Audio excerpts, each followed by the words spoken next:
வணக்கம். செல்வகுமாரின் இரவு 8 மணி வானிலை ஆய்வறிக்கை. அதிகாரப்பூர்வ வானிலை அறிக்கைக்கு இந்திய வானிலை ஆராய்ச்சித்துறை அறிக்கையை பார்க்கவும். 2024 மே 18 சனிக்கிழமை இரவு ஆய்வறிக்கை.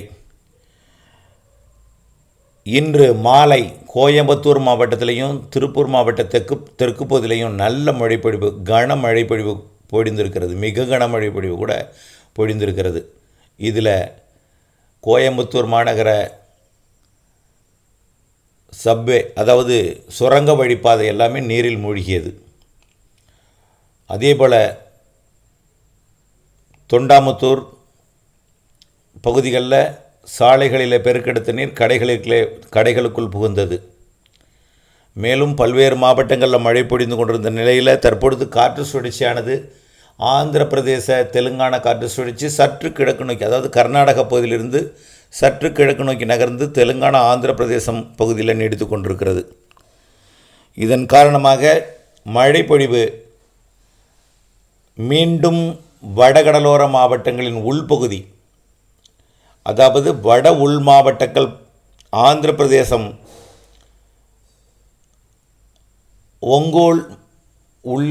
ஒங்கோலுக்கு உள்ளே, அதாவது விஜயவாடா முதல் திருப்பதி வரைக்கும் மழைப்பொழிவு தொடங்கி தற்பொழுது அந்த மழைப்பொழிவானது ஆந்திர எல்லையோர தமிழ்நாட்டின் மாவட்டங்களுக்கு, குறிப்பாக திருப்பத்தூர், வேலூர் மாவட்டத்திற்கு கனமழை பொழிவை கொடுக்க இருக்கிறது. ஆம்பூர், வாணியம்பாடி, குடியாத்தம் இந்த பகுதி எல்லாமே கனமழை பொழிவை கொடுக்க இருக்கிறது.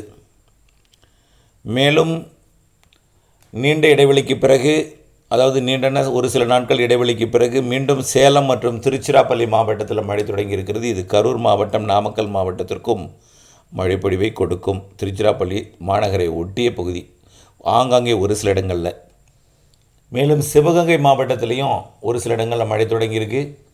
மதுரை மாவட்டத்திலையும் மதுரை, திண்டுக்கல் இடைப்பட்ட மேலூர், நத்தம், வாடிப்பட்டி, அலங்காநல்லூர், சோழவந்தான் பகுதிகளில் மழை தொடங்கி சற்று பரவலாகி கொண்டிருக்கிறது. அதேபோல் திருநெல்வேலி, தென்காசி மாவட்டத்திலையும் மேற்கு தொடர்ச்சி மலையில் மழை பொழிந்து வருகிறது. ஆக இந்த நிலையில் ஆந்திர எல்லையோரத்திலிருந்து நுழைந்திருக்கக்கூடிய மழை பொழிவு திருப்பத்தூர், வேலூர், ராணிப்பேட்டை மற்றும் திருவண்ணாமலை, கள்ளக்குறிச்சி, விழுப்புரம் மாவட்டத்திற்கு நள்ளிரவு அதிகாலையில் மழைப்பொழிவை கொடுக்கலாம். அதேபோல் சேலம், நாமக்கல் மாவட்டத்தில் பெய்து கொண்டிருக்கக்கூடிய மழை ஈரோட்டிற்கும் கொடுக்கலாம். இன்று தேதி 19. நாம் எதிர்பார்த்த 19ஆம் தேதி இன்றைக்கு கோயம்புத்தூர் மற்றும் திருப்பூர் மாவட்ட தெற்கு பகுதியில் நல்ல மழைப்பொழிவை கொடுத்திருந்த நிலையில், சரி மன்னிக்கவும், 18ஆம் தேதி இன்றைக்கு, 19ஆம் தேதியிலிருந்து எதிர்பார்த்த 19ஆம் தேதி நாளை முதல் நாம் மழைப்பொழிவை தீவிரமாகும் என்று அறிவிக்கப்பட்ட நிலையில் நாளை பிற்பகல் முதல் மழைப்பொழிவு தீவிரமாகும். நாளை அதிகாலை கடலோர மாவட்டங்களில், குறிப்பாக டெல்டா கடலோரம் மற்றும் தென்கடலோரத்தில் நாளை அதிகாலை மழை இருக்கும். காலைக்கு பிறகு மதியத்தில் கனமழை பொழிவு கடலோர மாவட்டங்களில் இருக்கும். படிப்படியாக மதியத்திற்கு பிறகு மாலை இரவிலே மேற்கு மாவட்டங்கள், உள் மாவட்டங்களில் பல்வேறு இடங்களில் கனமழை பொழிவை கொடுக்கும். ஒதுக்கி நாளை 19 பிற்பகலிலிருந்து மழைப்பொழிவு தீவிரமடையும். 20ஆம் தேதியும் மழைப்பொழிவு சற்று தீவிரத்தில் இருக்கும். 19, 20 2 நாட்கள் தீவிரத்தை விட அன்றைக்கெல்லாம் காற்று சுழற்சி இலங்கை பகுதியிலிருந்து தமிழ்நாட்டை நெருங்கும். ஆனால் காற்றழுத்த தாழ்வு பகுதியாக 21ஆம் தேதி உருவாகி இருக்கிறது. இந்த காற்றழுத்த தாழ்வு பகுதியானது வங்கக்கடலோரம், தமிழ்நாட்டின் கடலோரம் நீடித்து கொண்டிருந்து உயரடுத்த காற்று, அதாவது அரபு நாடுகள் மற்றும் வடக்கு அரபிக்கடல் பகுதிகளில் நீடித்து கொண்டிருக்கூடிய உயரடுத்த காற்று, பாகிஸ்தான் மற்றும் ஆப்கானிஸ்தான் பகுதியிலிருந்து வரக்கூடிய குளிர்காற்று, ராஜஸ்தான், பாகிஸ்தான் பகுதிகளில் மற்றும் பஞ்சாப், குஜராத் பகுதிகளில் வெப்பமடைந்து வெப்ப நீராவியை மேலடுக்கில் சுமந்து வரும் காற்று மகாராஷ்டிரா மற்றும் கர்நாடகா வழியாக கர்நாடக எல்லையோர தமிழ்நாட்டின் மாவட்டங்களிலையும் தெற்கு கர்நாடகாவிலையும் தெற்கு ஆந்திர பகுதியிலையும் நுழைந்து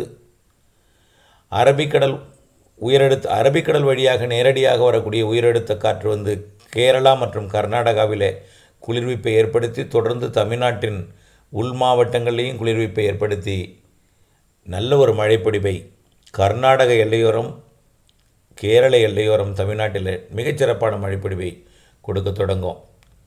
அதே நேரத்தில் கேரளா, கர்நாடகாவிலேயும் மிக கனமழைப்பொழிவை கொடுக்கும். மேற்கு தொடர்ச்சி மலைப்பகுதிகளையும் மிக கனமழைப்பொழிவு கொடுக்கும். தமிழ்நாட்டின் வங்கக்கடலோரம் அமைய இருக்கக்கூடிய அந்த நிகழ்வு வங்கக்கடலிலிருந்து எடுத்து வரக்கூடிய நீராவியை நிலநடுக்கோட்டை இந்திய பெருங்கடலில் நீடித்து கொண்டிருக்கூடிய MJO அமைப்பு, அதாவது நிலநடுக்கோட்டுக்கு தெற்கே இருக்கக்கூடிய குறைந்த அழுத்த பகுதி, அங்கிருந்து கடல் நீராவியை பம்ப் செய்ய, அதாவது அதாவது நிலநடுக்கோட்டு வடக்கு பகுதிக்கு அனுப்ப, இது தொடர்ந்து அதை ஈர்த்து தமிழ்நாட்டின் நிலப்பகுதிக்குள் வங்கக்கடலோரம் நீடிக்கக்கூடிய காற்றழுத்த தாழ்வு பகுதி அனுப்ப, மேற்கு காற்று குளிர்விக்க, ஒட்டுமொத்த தமிழ்நாட்டில் நீராவியின் குவியலால் நிறைய மழைப்பொழிவை கொடுக்க போகிறது.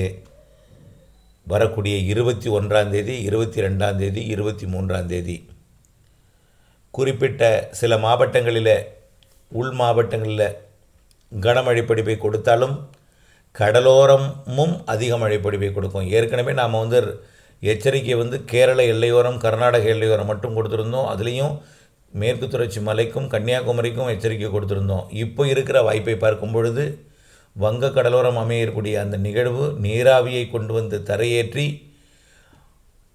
குளிர்விக்கும் காற்றும் கடலோரம் இணைப்பை ஏற்படுத்தி கொண்டு சென்னை உள்ளிட்ட, தலைநகர் உள்ளிட்ட, டெல்டா மாவட்டங்கள் உள்ளிட்ட பல்வேறு மாவட்ட பகுதிகளில் தென்கடலோரம், டெல்டா கடலோரம், வடகடலோரம் என்று கேரள கடலோரம், அதாவது முக்கடல் ஓரம் மற்றும் அதன் உள்பகுதி, மேற்கு தொடர்ச்சி மலைப்பகுதிகளுக்கெல்லாம் அதிக மழைப்பொழிவு இருக்கிறது. இதனால் மே 21, 22, 23 தேதிகளில் தமிழ்நாட்டில் ரெட் அலர்ட் விடுவதற்கு வாய்ப்பு இருக்கிறது.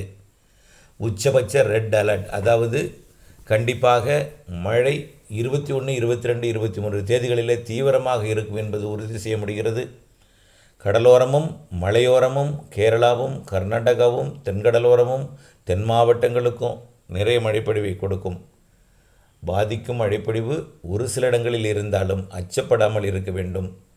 அதாவது தேவையான மழைப்பொழிவு நீர்நிலைகளை நிரப்பும் மழைப்பொழிவாக அமையும்.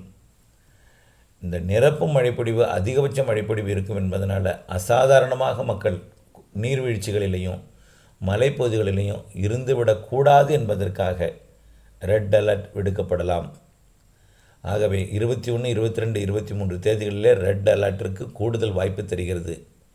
ரெட் அலர்ட் என்பது இந்திய வானிலை ஆய்வு நிறுவனம் அரசுக்கு விடுக்கக்கூடிய எச்சரிக்கை. மழைப்பொழிவு அதிகம் இருக்கும் என்பதற்கான எச்சரிக்கை. ஆகவே அதற்கான சாதக சூழலும் தெரிகிறது என்பதை இந்த அறிக்கை மூலம் தெரியப்படுத்த விரும்புகிறேன். தொடர்ந்து 21, 22, 23 அதிக மழைப்பொழிவுக்கு பிறகு 24ஆம் தேதியும் மழைப்பொழிவு தொடரும். பிறகு அதே நிகழ்வு ரிமால் புயலாக உருவெடுத்து ஒடிசா கரையை கடக்கும். அதற்கு பிறகு மழைப்பொழிவெல்லாம் ஒடிசாவிற்கு போயிடும், ஆந்திர பிரதேசத்தின் வடக்கு பகுதிக்கு போயிடும். கேரளாவிலிருந்து காற்று நுழையும் என்பதனால் கேரளா, கர்நாடக கரையோர பகுதிகளிலையும் மேற்கு தொடர்ச்சி மலைப்பகுதிகளிலையும் 24க்கு பிறகும் மழைப்பொழிவு தொடரும். அதனைத் தொடர்ந்து மாத இறுதியில் மேலும் ஒரு காற்று சுழற்சி வழி இருக்கிறது. அதனைத் தொடர்ந்து தென்மேற்கு பருவமழையை ஏற்படுத்தக்கூடிய தாழ்வு சுழற்சி ஏற்படுத்த போகிறது அரபிக்கடலில். அரபிக்கடலில் தாழ்வு சுழற்சி ஏற்படும் அதே வேளையில் வங்கக்கடலிலும் வளிமண்டலத்திலும் மேலடுக்கு சுழற்சி ஏற்பட வாய்ப்பு இருக்கிறது. இதனால் தமிழ்நாட்டிற்கும் தென்மேற்கு பருவமழை சிறப்பாக இருக்கும் என்று எதிர்பார்க்கப்படுகிறது. ஆக மழைப்பொழிவு கூடுதலாக இருக்கும் என்பதனால் நாளையிலிருந்து கண்டிப்பாக 24ஆம் தேதி வரைக்கும் மேற்கு தொடர்ச்சி மலை பயணத்தை ரத்து செய்து விடுங்கள். இன்றைக்கே கோயம்புத்தூரில், அதாவது பெய்யும் இடத்துல குறைந்த நேரத்தில் அதிக மழைப்பொழிவு பொழிகிறது என்பதன் காரணமாக நீங்கள் அருவியிலே குளித்து கொண்டிருப்பீர்கள். எதிர்பாராமல் திடீரென்று பொழிந்து திடீர் வெள்ளப்பெருக்கு ஏற்படுத்தும். நினைவுபடுத்துகிறேன் குற்றால அருவியின் வெள்ள பாதிப்பை. ஆகவே இப்படிப்பட்ட மழைப்பொழிவுகள் வரக்கூடிய 19 தொடங்கி மெல்ல தீவிரமடைந்து 21, 22, 23 மிக உச்சபட்சமான மழைப்பொழிவை கொடுக்கும் என்று எதிர்பார்க்கப்படுகிறது. தொடர்ந்து ஆய்வறிக்கையோடு இணைந்திருங்கள். திட்டமிட்ட பணி செய்து லாபம் அடைந்திடுங்கள். நன்றி.